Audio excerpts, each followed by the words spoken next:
नमस्कार दोस्तों, आप सभी का फिर से स्वागत है टेक्नोलॉजी कीड़ा चैनल में। और आज का जो वीडियो है वो है एसिंक्रोनस प्रोग्रामिंग के ऊपर।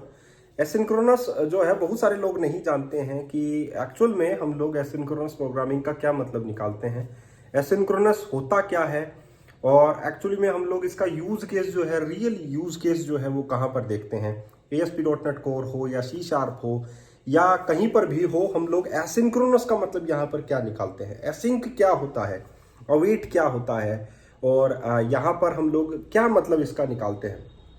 तो बहुत सारे टर्म्स हैं जिसमें कंफ्यूजन पैदा होता है और ये कब हमारे काम आता है, कब रिलीज हुआ। एक्चुअली में डॉट नेट का पार्ट नहीं है, सिंक्रोनस जो है प्योर सिंक्रोनस नोड में निकला था, Node.js। तो वहां पर क्या होता है, आप लोग ये समझ के चलिए कि जो पेरेंट है वो एक्चुअली में Node.js है, डॉट नेट नहीं है।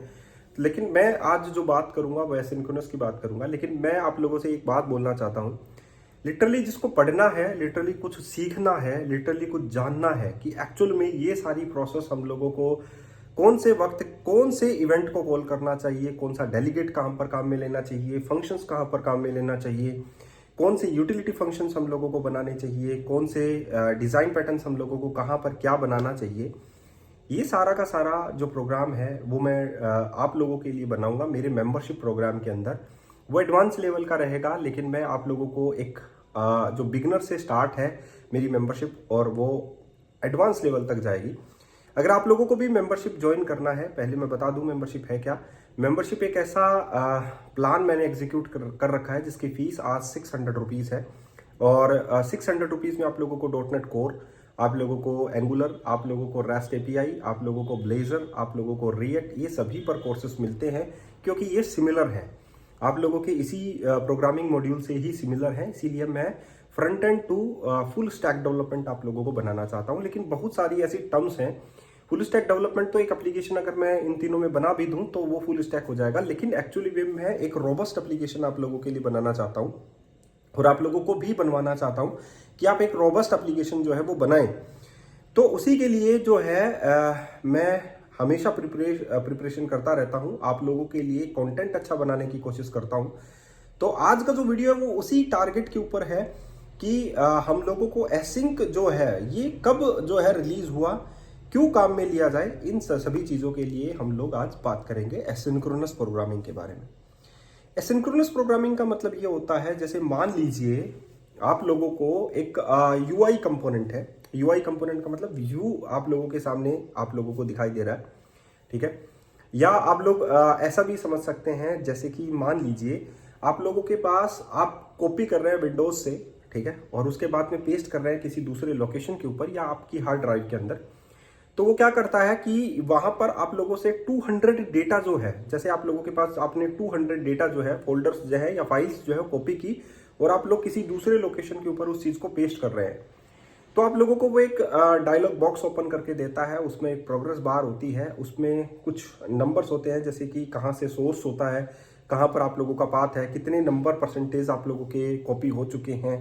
प्रोग्रेस बार पर सब कुछ इंफॉर्मेशन होती है, वो बदलती रहती है आप लोगों की इंफॉर्मेशन। तो एक्चुअल में आप लोगों को क्या लगता है कि यहाँ पर एक सिंपल फंक्शंस को कॉल किया गया है कि वहां से वो कैलकुलेट करके लाएगा कि 60 फाइलें कॉपी हो चुकी हैं तो इतनी परसेंटेज दिखा दो, फिर फंक्शन को दोबारा से यूआई को अपडेट करता है कि यहाँ पर 60% हो गया, फिर 61% हो गया, फिर से यूआई को अपडेट करता है। नहीं, यहाँ पर आप लोगों को समझने की एक बात है कि यहाँ पर यूआई कंपोनेंट एक अलग पार्ट है। यूआई कंपोनेंट हमारे लॉजिकल पार्ट से अलग कंपोनेंट है, ठीक है। वो रुकना नहीं चाहिए, वो जैम नहीं होना चाहिए ऐसे। तो जहां पर अगर हम लोग ये बात करेंगे कि अगर मैं फंक्शन टू फंक्शन कॉल करूंगा यहाँ पर चीज़ों को अपडेट करने के लिए, और यूआई को भी मैं अपडेट फंक्शन से करूंगा, नीचे जो फंक्शन दिखा गया है बार बार उसी फंक्शन से उस चीज़ को करूंगा, तो वहां पर वो जैम हो जाएगी, ऐसे नोट रिस्पॉन्डिंग आप लोगों के पास आ जाएगा। ये जो चीज़ है यहाँ पर हम लोग एसिंक्रोनस काम में लेंगे और ये Node.js में सबसे पहले रिलीज हुई थी। यहाँ पर आप लोगों को देखने भी मिलता है कि रिएक्ट में मैंने हाल ही में आप लोगों को यूज स्टेट बताया था कि वो ही कंपोनेंट आप लोगों को एसिंक्रोनस में रिफ्लेक्ट होता हुआ नजर आता है। तो एसिंक्रोनस एक्चुअली में होता क्या है, इसमें आप लोगों को क्या करना है, जैसे आप लोगों ने कोई भी चीज़ें जो है वो फैच की उसके बाद में आप लोगों ने उसे एसिंक्रोनस में डाल दिया कि ये एग्जीक्यूशन होने में इसको टाइम लगेगा, तो हम लोग इसको एसिंक्रोनस में डाल देते हैं। आपकी प्रोसेस का जो एग्जीक्यूशन है वो चेंज नहीं होना चाहिए, वो रुकना नहीं चाहिए। दैट इज एसिंक्रोनस कि हम लोगों ने उसे एक टेबल बन जाती है यहाँ पर कि ये एसिंक्रोनस फंक्शन है। इसके रिगार्डिंग यहाँ पर आप लोगों के पास एक और कॉलम बन जाता है और वो साइकिल चलती रहती है इस वाली में कि एग्जीक्यूशन ये जो है स्टेट बन जाती है वहाँ पर कि यहाँ पर एसिन फंक्शन कॉल हुआ है तो उसके अगेंस्ट टास्क जो है वो कंप्लीटेड टास्क हुआ या नहीं हुआ, ठीक है, पेंडिंग टास्क है या कंप्लीटेड टास्क है या आप लोगों का पेंडिंग नहीं हुआ। तो अगर जैसे ही कंप्लीट टास्क हो जाता है तो वो अवेट को, जहां पर अवेट कॉल किया गया है वहीं पर उसको दोबारा से सेंड कर दिया जाता है और उसे मार्क एज कंप्लीटेड कर दिया जाता है कि ये प्रोसेस कंप्लीट हो चुकी है। लेकिन ये प्रोसेस कब की जाती है, एसिंक्रोनस क्यों किया जाता है, ताकि एसिंक्रोनस करने से हमारी जो एग्जीक्यूशन फ्लो है, हमारा जो एग्जीक्यूशन हो रहा है उसका फ्लो नहीं रुकना चाहिए। अगर एग्जीक्यूशन का फ्लो रुक गया तो आप लोगों का कभी भी डेटा जो है वो वहीं उलझ कर रह जाएगा।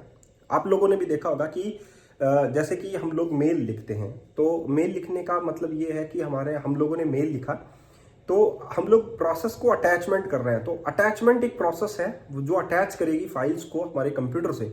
तो उस दौरान हम लोग दूसरी प्रोसेस भी लिख रहे हैं, तो हम लोगों ने क्या किया, अटैच को एसिंक्रोनस में डाल दिया, अवेट एसिंक में डाल दिया और उसे कह दिया कि जब आप फाइनल स्टेट में पहुंच जाओ, जब आप लोग कंप्लीटेड स्टेट में पहुंच जाओ तो मुझे इन्फॉर्म कर देना कि यस मैं यहां पर फाइनल स्टेट में हूं, मेरा कंप्लीटेड टास्क हो चुका है, तब मैं उसे मार्क कर लूंगा।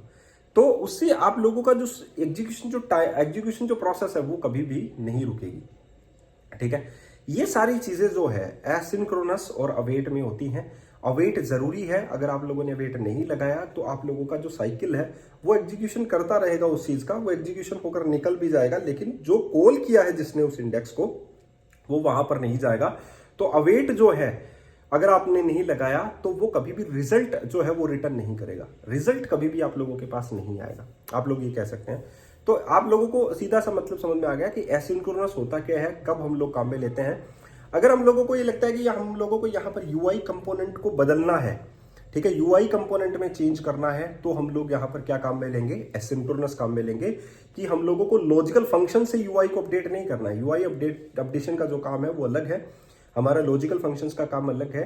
तो हम लोग वहां पर एसिंक्रोनस काम में लेंगे, एसिंक्रोनस ही हम लोग वहां पर काम में लेंगे। जैसे कि मान लीजिए कि जो फाइनल जो मैंने बोला कि भाई प्रोग्रेस बार चल रही है, 70% हो चुका है, 80% हो चुका है, 90% हो चुका है, तो हम लोग यहाँ पर क्या जो सिंक्रोनस प्रोग्रामिंग है उसमें फंक्शन टू फंक्शन कॉल करेंगे, नहीं, ऐसा नहीं करेंगे, एसिंक्रोनस में डालेंगे ताकि ये कंप्लीटेड हो जाए तब हमें मार्क कर दिया जाए। इतने में हमारा जो यूआई अपडेशन का वाला है वो हमें इंडिकेट करता रहे कि दैट इज द 60% कंप्लीट हो चुका, मार्क कर दो, 70% कंप्लीट हो चुका, मार्क कर दो। तो वो बैकग्राउंड में हमारे पास चला जाता है।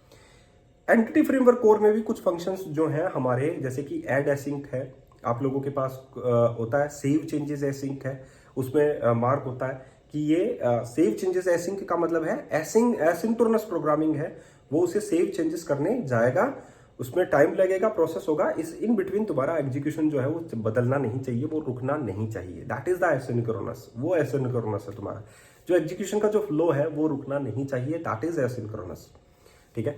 तो अगर आप लोगों को लिटरली कुछ सीखना है, समझना है, मेंबरशिप ज्वाइन कीजिए। मेंबरशिप एक प्रोग्राम है जो मैंने एग्जीक्यूट कर रखा है और आप लोगों को बहुत सारी ऐसी नॉलेज जो है जो आप लोगों को एक्चुअल में कंपनी के इंटरव्यू को क्रैक करने में चाहिए होती है, और वहां पर जरूरी ही है कि आप लोगों को ऐसे जो सवाल है उनके आंसर्स आप लोगों के पास पता होने चाहिए। जैसे डेलीगेट्स है, हम लोग डेलीगेट्स को क्यों यूज में लें, डेलीगेट्स इवेंट हम लोग क्यों काम में लें, ठीक है। जैसे कि मान लीजिए मैंने ऑर्डर प्रोसेस कर दिया और मैं वहां पर डेलीगेट्स को काम में नहीं ले रहा हूं, मैंने कोई फंक्शन को कॉल कर दिया कि ठीक है ऑर्डर आईडी जनरेट कर दो और आप लोगों का नोटिफिकेशन जो है वो सेंड कर दो, ठीक है, और साथ ही नोटिफिकेशन के साथ ईमेल भी वो पुश नोटिफिकेशन भी सेंड कर दो, एसएमएस के थ्रू, और नोटिफिकेशन मेल पे भी सेंड कर दो, ठीक है। तो क्या ये पॉसिबल है कि हम लोग एक फंक्शन, दो फंक्शन बनाए, एक तो ये करेगा और फिर ये करेगा, ठीक है, ऐसे नहीं है। हम लोग क्या करेंगे, वहां पर डेलीगेट और इवेंट कॉल करेंगे और उसके लिए हम लोग ये करेंगे, क्योंकि एक ही हमारा जो काम है इन्वोक करने का काम, वो उसका काम है कि वो क्या करता है, हमने सिर्फ इवेंट कॉल किया है और उसको जानकारी दी है, दैट इज दिस। ये होता है हमारा डेलीगेट। ठीक है, ये बाद में हम लोग नेक्स्ट वीडियो में बताएंगे और आप लोगों को कंप्लीट जानकारी इसके बारे में भी देंगे। तो मैं यही कहूँगा आप लोगों को कि लिटरली कुछ सीखना है तो आप लोगों को मेंबरशिप ज्वाइन कीजिए। वीडियो के डिस्क्रिप्शन बॉक्स में जाइए, वहाँ पर आप लोगों को एक फॉर्म मिलेगा, गूगल फॉर्म मिलेगा, उसे आप लोग फिल कीजिए। आप लोगों के पास प्रोजेक्ट बेस्ड चीज़ें आएंगी, तब आप लोग उन चीज़ों को अच्छे बेहतरीन तरीके से सीख पाएंगे। ठीक है, तो आज का वीडियो यहीं तक था। आई थिंक आप लोगों को एसिंक्रोनस प्रोग्रामिंग के बारे में समझ में आया होगा कि एसिंक्रोनस प्रोग्रामिंग का मतलब क्या है, हम लोगों को कहाँ काम में लेनी चाहिए, हमारा एग्जीक्यूशन का जो फ्लो है वो रुकना नहीं चाहिए। अगर ये आप चाहते हैं कि आप लोग सिंक्रोनस बनाएं तो एग्जीक्यूशन का फ्लो जो है वो रुक जाएगा। जैसे मैंने बोला कि यूआई अपडेट का जो काम है, अगर आप लोग यूआई जो अपडेट करते हैं वो सिंक्रोनस से करते हैं तो ऑटोमेटिकली रुक जाना है। यही चीज़ मैंने रिएक्ट के स्टेट यूज स्टेट, क्योंकि नोड जेएस जो बनाता है एक्चुअली में वो तुम्हारा प्योर एसिंक्रोनस है। ठीक है, तो ऐसे ही बात करते रहेंगे और ऐसे ही जो है जवाब आप लोगों को मिलते रहेंगे। आप लोगों को मेंबरशिप ज्वाइन करना चाहिए जहां तक मैं मानता हूं, क्योंकि मैं उसमें अपना जो 10 to 14 ईयर्स का जो एक्सपीरियंस है वो आप लोगों के साथ शेयर करता हूं विद प्रोजेक्ट इंटरमीडिएट लेवल पर नहीं है अभी आप लोगों का बिगिनर लेवल पर ही मैंने सभी को कंज्यूम करना है, उसके बाद में इंटरमीडिएट, उसके बाद में एडवांस, ताकि एक अच्छा सा प्रोजेक्ट एडवांस लेवल पर बनेगा और आप लोगों को बहुत अच्छे तरीके से वो चीज़ समझ में भी आएगी। देखिए, कोई चीज़ हथेली में नहीं आती है, अगर आप लोग आधी समझना चाहें तो वो पॉसिबल नहीं है, लेकिन चीज़ों को अगर अच्छे तरीके से समझेंगे तो अच्छा काम आप लोग कंपनी में कर पाएंगे। चलिए, आज के लिए इतना ही, फिर मिलते हैं नए वीडियो के साथ। धन्यवाद।